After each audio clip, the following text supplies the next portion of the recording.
சவால் சவால் எனக்கும் உங்களுக்கு சவால். அப்போ இந்த ஆரணி பாராளுமன்றத்திற்கான நிர்வாகிகள் எங்ககிட்ட ஒரே ஒன்றை போய் கெஞ்சி கூத்தாடி இந்த தொகுதியை உதயசூரியன் சின்னத்திற்காக வாங்கியிருக்கின்றோம்.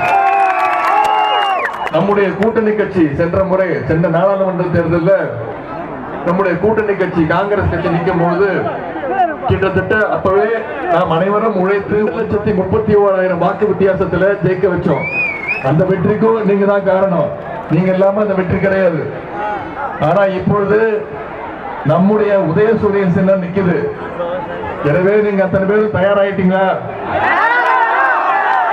எந்த சின்னத்துக்கு வாக்களிக்க போறீங்க? சத்தமா சொல்லுங்க. எந்த சின்னத்துக்கு வாக்களிக்க போறீங்க? கையை காட்டி சொல்லுங்க. எந்த சின்னத்துக்கு வாக்களிக்க போறீங்க? உதயசூரியன் சின்னத்துல வாக்களிச்சு குறைந்தது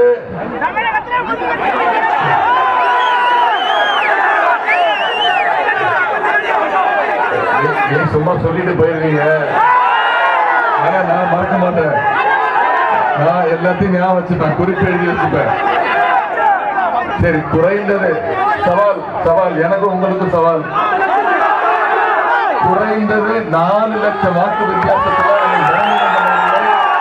நீங்க மட்டும் ஜெயிக்க வச்சுட்டீங்கன்னா மாசம் 2 முறை இந்த பாராளுமன்றத்திற்கு ஆரணிக்கு நான் உங்களோட தங்கி உங்களுடைய அத்தனை பிரச்சனைகளையும் உங்களுடைய நாடாளுமன்ற உறுப்பினர் வெற்றி வேட்பாளர் அண்ணன் தரணிவேந்தனோட சேர்ந்து நான் உங்களுடைய பிரச்சனைகள் எல்லாம் நான் தீர்த்து வைக்கிறேன்.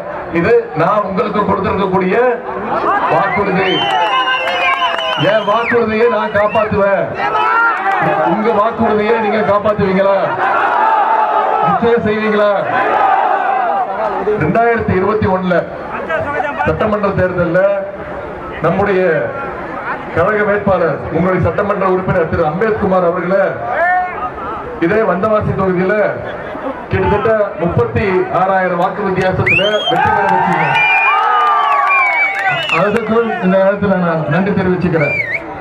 இப்போ 36,000 வாக்கு வித்தியாசம் வாங்கினீங்கன்னா 4 லட்சம் வாக்கு வித்தியாசம் வராது. நீங்க குறைந்தது ஒரு 60,000 வாக்கு வித்தியாசமாவது இந்த வந்தவாசி தொகுதியில நீங்க வெற்றி பெற்று காட்டணும். வாக்கு வித்தியாசத்தை அதிகப்படுத்தி காட்டணும். அப்பதான் சவால்ல நீங்க ஜெயிக்க முடியும். ஜெயிப்பீங்களா? இந்த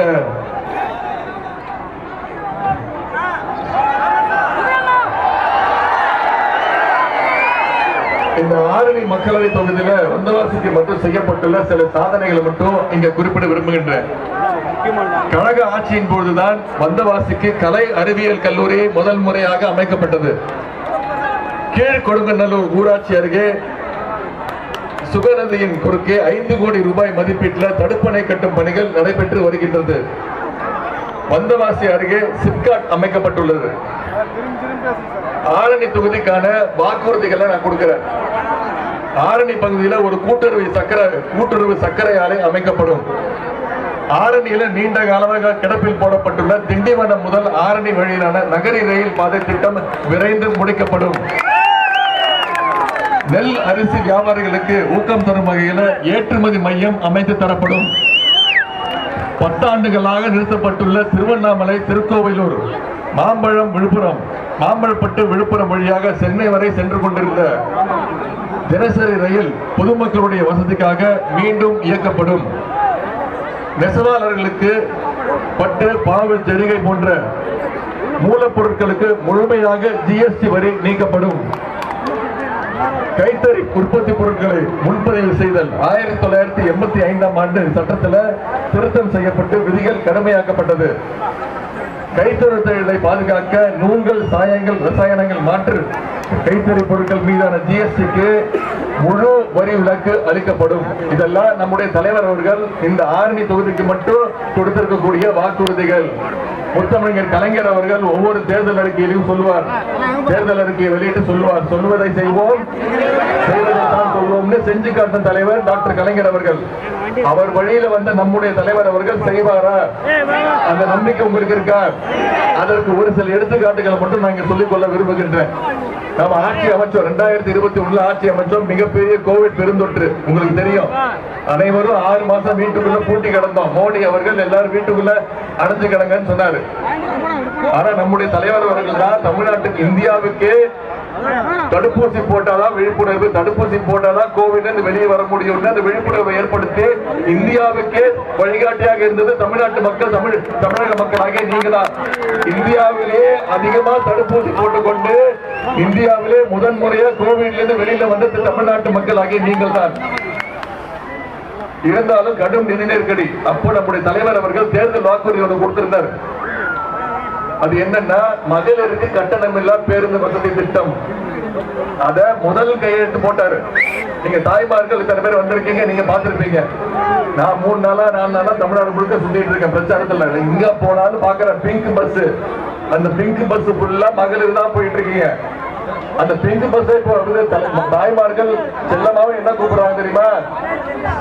ஸ்டாலின் பஸ் சொல்லிதான் கூப்பிடுறாங்க செல்லமா. அந்த அளவுக்கு அந்த திட்டம் மக்கள்கிட்ட போய் கொண்டு போய் சேர்ந்திருக்கு. அது மட்டும் இல்ல, புதுவை பெண் அப்படின்னு ஒரு திட்டம். இத நம்ம தேர்தல் அறிக்கையில சொன்ன திட்டம். பெண்கள் வீட்டை விட்டு வெளில வரணும், பள்ளிக்கூடம் படிச்சா மட்டும் பத்தாது, காலேஜ் படிக்கணும். காலேஜுக்கு போனோம்னு அரசு பள்ளியில படிச்சு எந்த ஸ்கூலுக்கு எந்த காலேஜுக்கு போனாலும், அது தனியார் கல்லூரியா இருந்தாலும் சரி, அரசு கல்லூரியா இருந்தாலும் சரி, அவங்களுக்கு கல்வி ஊக்கத்தொகையாக மாசம் 1000 ரூபாய் வழங்கப்படுகின்றது. இதுவரைக்கும் 3 லட்சம் மாணவிகள் இதுல பயன்பெற்று இருக்கிறாங்க. இப்ப பாத்தீங்கன்னா ஆண்களை விட பெண்கள் அதிகமா காலேஜுக்கு போக ஆரம்பிச்சிட்டாங்க. அதனால தலைவர் இந்த சட்டமன்றத்தில் அறிவிச்சிருக்கிறாரு, பெண்கள் மாதிரியே ஆண்களுக்கும் தமிழ் புதல்வன் அப்படின்னு ஒரு திட்டம். அரசு பள்ளியில படிச்சு கல்லூரிக்கு போனா ஆண்களுக்கும் கல்வி ஊக்கத்தொகை அளிக்க போறாரு. மாசம் 1000 ரூபாய் ஊக்கத்தொகை.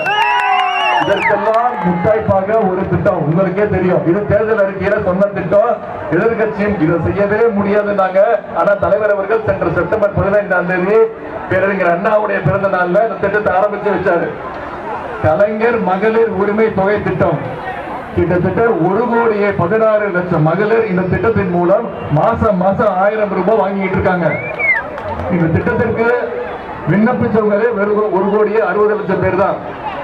உங்களுக்கு தெரியும், எனக்கு புரியுது. உங்கள சில பேருக்கு சில குழப்பங்கள் இருக்கு. பக்கத்து வீட்டுக்கு வந்துச்சு என் வீட்டுக்கு வரல, எழுத்த வீட்டுக்கு வந்துச்சு என் வீட்டுக்கு வரலன்னு சின்ன சின்ன குழப்பங்கள் இருக்கு. ஆனா இன்னைக்கு உங்களுக்கு நான் அந்த வாக்குறுதியை கொடுக்கிறேன்.